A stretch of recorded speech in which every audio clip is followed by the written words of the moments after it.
नहमदु व नुसल्ली व अला रसूलिल करीम अम्मा बाद फ़ाऊज़ु बिल्लाहि मिनश शैतानिर रजीम बिस्मिल्लाहिर रहमानिर रहीम। अल्लाह के नाम से शुरू करते हैं जो बड़ा मेहरबान और नहायत रहम करने वाला है। पारा नंबर 27 सूरह तूर की आयत नंबर 8 से हम शुरू करेंगे। जिस रोज़ आसमान बुरी तरह थरथरा रहा होगा और पहाड़ अपनी जगह छोड़कर तेज़ी से चलने लगेंगे। इन आयत में क़यामत का मंजर पेश किया जा रहा है। बस बर्बादी होगी इस रोज़ जुटलाने वालों के लिए जो महज तफरी तबाह के लिए फजूल बातों में लगे रहते हैं। इस रोज़ इन्हें धक्के देकर आतिश जहन्नम में फेंक दिया जाएगा। इन्हें कहा जाएगा यही है वो आग जिसकी को तुम जुटलाया करते थे या जिसकी तुम तमन्ना किया करते थे। क्या ये आग जादू का करिश्मा है या तुम्हें नज़र ही नहीं आ रही? इसमें तशरीफ़ ले चलो, अब चाहे सब्र करो या ना करो, दोनों बराबर हैं तुम्हारे लिए। तुम्हें इसी का बदला दिया जा रहा है जो तुम किया करते थे। बेशक परहेजगार इस रोज़ बागों में और नेमतों में होंगे शादो मसरूर इन नेमतों पर जो इन्हें इनके रब ने दी होंगी। और बचा लिया इन्हें इनके रब ने दोज़ख के अज़ाब से। हुक्म मिलेगा खाओ पियो खूब मज़े ले लेकर इन नेकियों के बदले जो तुम दुनिया में किया करते थे। आगे फिर बयान किया जा रहा है तकिया लगाए बैठे होंगे बिछे हुए पलंगों पर और हम इन्हें ब्याह देंगे गोरी गोरी आहो चश्म आँखों वाली हूरों के साथ। जो लोग ईमान लाए इनकी पहरवाई की इनकी औलाद ने ईमान के साथ हम मिला देंगे इनके साथ इनकी औलाद को।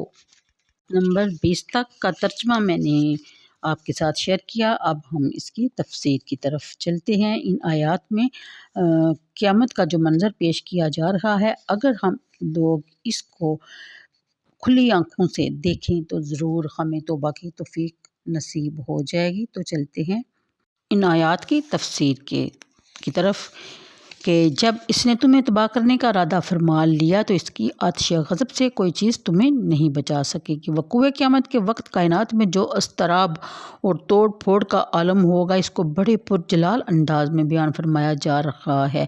लफ्ज़ तमूर की तशरीह करते हुए अल्लामा कर्तबी लिखते हैं, कहते हैं कि अहले लुगत कहते हैं कि कभी आगे बढ़े कभी पीछे हटे और इस तरह झूमे जिस तरह तेज़ जकड़ में लंबी खजूरें झूमती हैं। तो इस हालत को बयान करने के लिए मारा या मूरू के लफ्ज़ इस्तेमाल किए जाते हैं। मकसद ये बताना है कि ये वसी व गरीज़ आसमान जिसको अपने मकाम से कभी बाल बराबर सरकते नहीं देखा गया, कभी इस तरह भी हरकत इसमें रोनमा नहीं हुई, वो इस रोज़ एक मामूली और हल्की चीज़ की मानद डोल रहा होगा, झूल रहा होगा। फिर पहाड़ों के जिक्र किया कि पहाड़ जो बड़े गहरे ज़मीन में गड़े हुए हैं जिन्हें आज तक अपनी जगह से कोई भी हिला नहीं सका। वक़ूए क़यामत के वक्त वो हवा में उड़ रहे होंगे। यूँ मालूम होगा कि किसी ने जड़ों से इन्हें उखेड़ फेंका है और हवा के झोंके इन्हें पत्तों की तरह उड़ाए फिर रहे हैं। इस वक्त जब इन दो कवि हैकल चीज़ों की बेबसी का ये आलम होगा तो दूसरी अशिया जो निस्बतन इनसे कहीं कम है या हम इंसान इनकी हालत का आप बासानी अंदाज़ा लगा सकते हैं।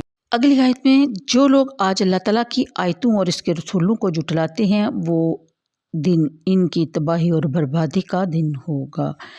फिर अगली आयत में यानी हौज़ का असली मायनी तो पानी में घुसना और इसमें से गुज़रना बतौर अस्तारा कोई काम शुरू करने को भी कहते हैं, लेकिन कुरान करीम में अमूमन किसी ऐसे काम में शुरू होने के लिए इस्तेमाल हुआ है जो अल्लाह ताला के नज़दीक एक मज़मूम और ना पसंदीदा है। यहाँ इसका मफ़हूम ये है कि कफ़ार क़यामत और इस्लाम के दूसरे नज़रियात के बारे में तबादला ख्याल तो करते हैं लेकिन संजीदगी और मतानत से नहीं, महज दिल बलाने के लिए, महज अपना वक़्त गुजारने के लिए। तहक़ीक़ हक़ इनके पेश नज़र नहीं होती बल्कि इनका मकसद इसका इस्तेग़ाज़ा करना और पबतियाँ कसना यानी मजाक उड़ाना होता है। अगली आयत में बताया गया कि यानी इन्हें धक्के देकर ज़बरदस्ती जहन्नम में फेंका जाएगा। फिर इधर इनको जंजीरों में जकड़ कर जहन्नम में फेंका जा रहा होगा और साथ ही इन्हें यह भी कहा जा रहा ہوگا کہ یہ ہے وہ دوزخ کی بھڑکتی ہوئی آگ جس سے تمہیں ڈرایا جاتا تھا اور تم اس کو جھٹلایا کرتے تھے، اس کا مذاق اڑایا کرتے تھے۔ اب ان سے پوچھا جا رہا ہے کہ یہ تمہاری آنکھوں کے سامنے آگ جو دہک رہی ہے، سرخ سرخ شعلے اٹھ رہے ہیں، یہ کوئی جادو کا کرشمہ نہیں کہ اس کی حقیقت تو کچھ بھی نہ ہو، صرف دکھائی دے رہی ہو؟ ذرا آگے تشریف لے چلو، خود بخود حقیقت آشکارا ہو جائے گی۔ اور ہمارے انبیاء نے اس کے بارے میں جو کچھ تمہیں بتایا تھا اس کی تصدیق تم خود کرو گے۔ اے کفار، جہنم کے یہ چیختے چنگاڑتے ہوئے شعلے تمہیں نظر ہی نہیں آ رہے ہیں یا تم اسے جادو کی نظر فریبی قرار دے رہے ہو؟ پھر انہیں کہا جائے گا کہ اب چیخنا چلانا بے سود ہے، اب تمہیں اپنے کرتوتوں کی سزا ہر حالت میں بھگتنی ہوگی۔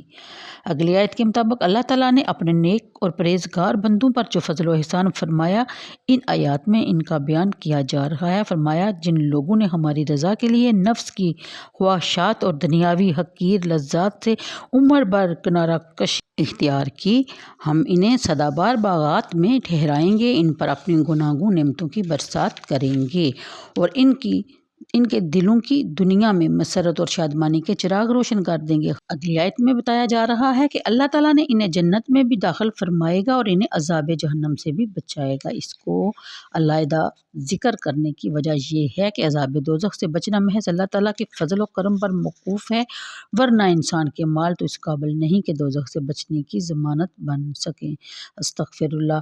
ہم جو نیک اعمال کرتے ہیں ان میں بھی ایسی خامیاں اور کمزوریاں پائی جاتی ہیں کہ اگر اللہ تعالیٰ انہیں اپنی رحمت سے قبول نہ فرمائے تو ان کی حیثیت کھوٹے سکے سے زیادہ کچھ نہیں ہوگی۔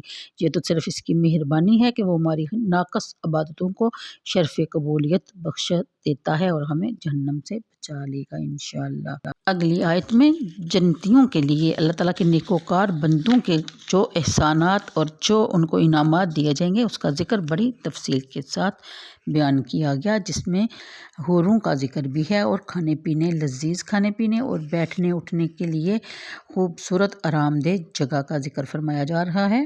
اور اگلی آیت میں ایک مزید انعام کا ذکر ہو رہا ہے جسے اللہ تبارک تعالیٰ اپنے مقبول بندوں کو سرفراز فرمائے گا کہ ان کی اولاد با ایمان اس دنیا سے رخصت ہوئی تو جنت میں وہ اپنے والدین کے ساتھ ملا دی جائے گی، یعنی جنت میں ان لوگوں کو اپنے والدین یا اولاد کے ساتھ ملنا طے ہے۔